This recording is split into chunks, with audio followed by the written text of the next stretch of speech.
Welcome back to Science Click. Today, what would we see if we approached the speed of light? Let's embark together on a spaceship which accelerates away from Earth, moving faster and faster. What would we see when constantly accelerating? What optical effects would occur? And if we tried to exceed light speed by bending space-time like in sci-fi movies, what would we see?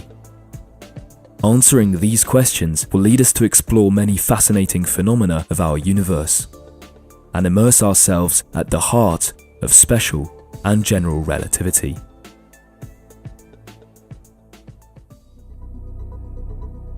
Our spacecraft is initially at rest. Once launched, we begin to accelerate. We imagine that its propulsion system allows us to accelerate constantly as long as we wish. As we gain speed, we move away from Earth. By accelerating more and more, one would think that the speed would eventually become unbearable. However, this is not the case. Speed has no effect on our body. When two trains cross, it is impossible to feel whether it is our train or the other which is at rest. Similarly, inside the spaceship, we cannot feel its speed, but only its acceleration, the thrust of the reactors which presses us against our seats. If this thrust is reasonable, it will be perfectly bearable all along our journey, even when approaching the speed of light. There is nonetheless a risk associated with very high speeds, a collision. At high velocity, a mere speck of dust would cause colossal damage if it hit us. Fortunately, our ship is equipped with a force field that repels dangerous objects and allows us to roam freely through space. As we accelerate, a first optical effect appears. The stars in front of us, which we get closer to, seem to gradually move away. The sky contracts before us. To understand, think of this common situation. You are in a car driving at high speed, and it starts to rain. The rain falls vertically from top to bottom, but as the car moves forwards, you receive raindrops on the windshield from face on. The rain does not appear to fall from above, but from the front, as if its trajectory were tilted. And the more you accelerate, the more the rain seems to come from face on. In our spaceship, the optical effect is perfectly analogous. The stars' light comes from a certain direction, but as we accelerate, the light rays appear to come more and more from the front. Their direction seems different when we are in motion. This is the aberration of light. As light focuses in front of us, its intensity increases, while behind us, the sky seems to widen and becomes darker. The aberration of light results in another strange phenomenon. Let's imagine we are moving through an immense grid representing the fabric of space. Ordinarily, we would see a straight grid made up of straight lines converging in front of us due to perspective. However, by speeding up, the aberration phenomenon distorts the image of the sky around us as the days go by. The grid seems to contract forward and the straight lines bend. If we were to go past an object, it would appear to be slightly angled in our direction. This is called Terrell-Penrose rotation. As we move very quickly, images of objects seem contracted in front of us, and perspective is strongly distorted. We often hear that the further we look into space, the further we look into the past. Indeed, the light we receive from a distant star must travel billions of kilometers.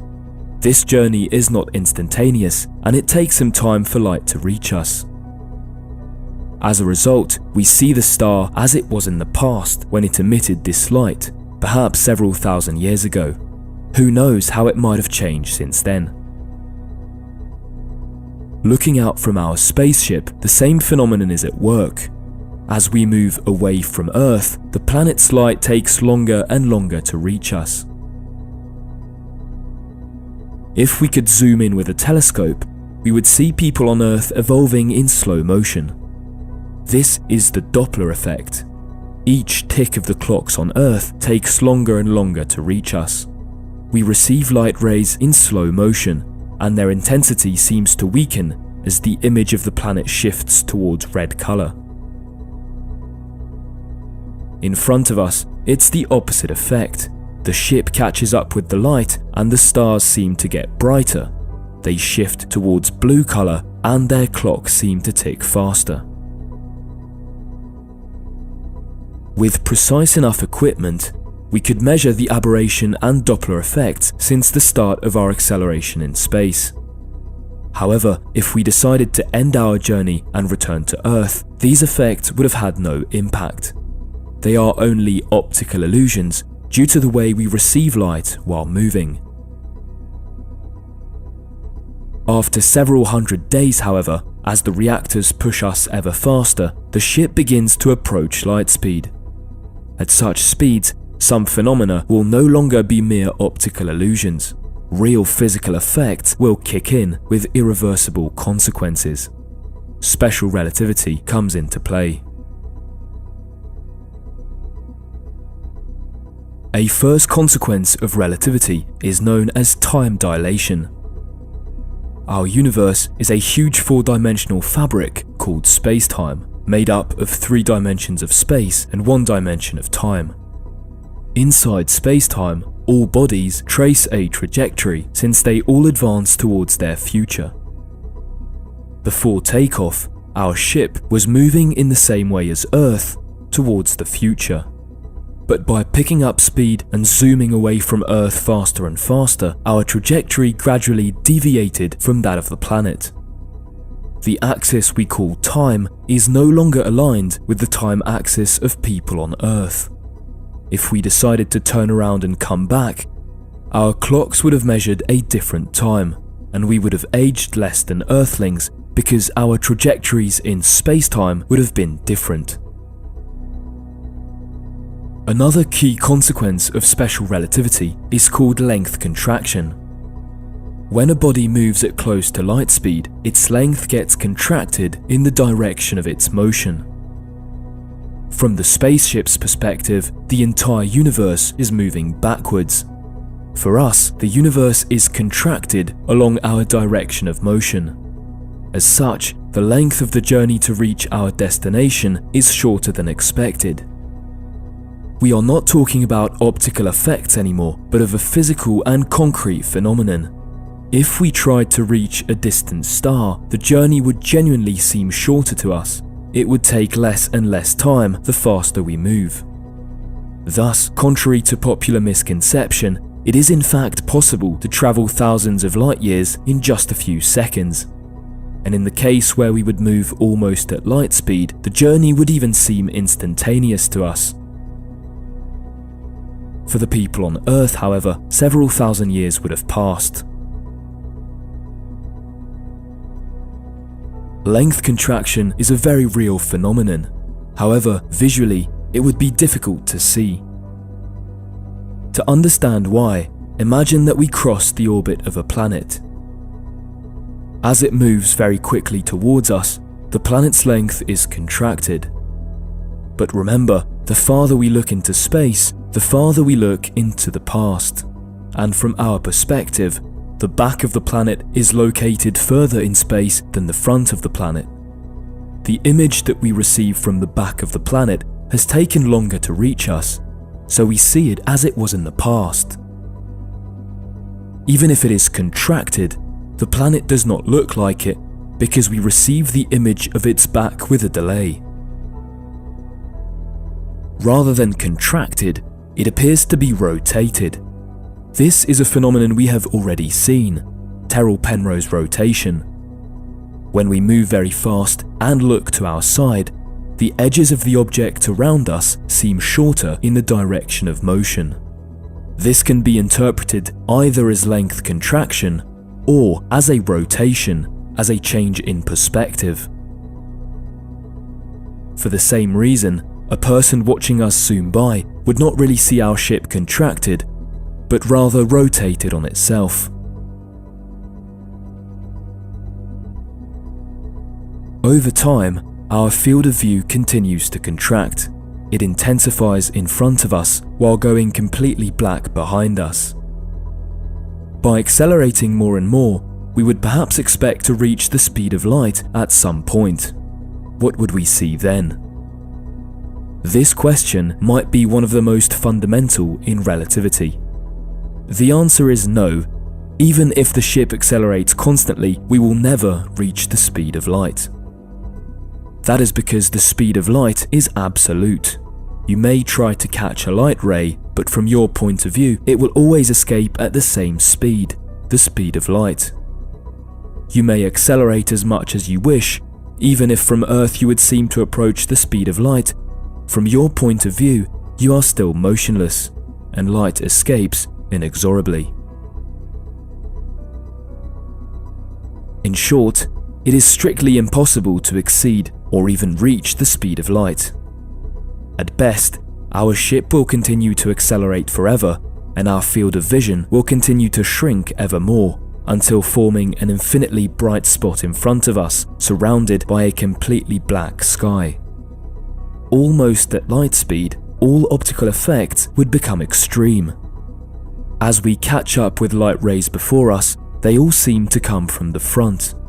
Meanwhile, the rays behind us can never reach us. In our frame of reference, the universe would be extremely contracted, like a thin fabric that we would cross from side to side in a fraction of a second.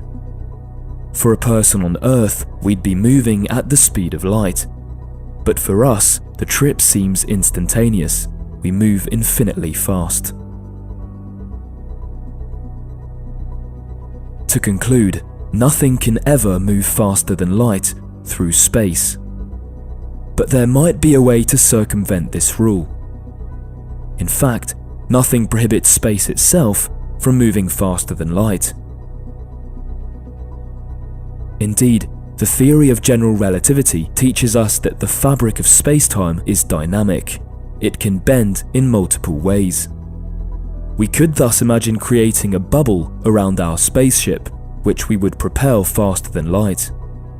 This is called a warp drive in reference to science fiction. It would no longer be a matter of zooming a vehicle through space, but of propelling the fabric of space itself.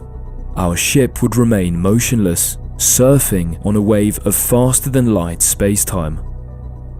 Such a structure may seem absurd, and indeed it is currently thought to be impossible to achieve. Producing a warp drive would require bending space-time with huge amounts of negative mass, a form of matter that does not seem to exist in our universe. That said, mathematics still allow us to model and calculate what we would see in such a situation.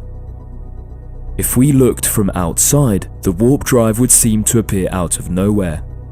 The curvature of space-time deviates the trajectory of light rays, forming a moving lens which splits into two, one part moving forwards and the other retreating in the opposite direction. Light travels slower than the warp drive itself. When it approaches, light has not yet had the time to reach us. And after it crosses us, we receive both the light which had not yet reached us and the rays which were emitted later.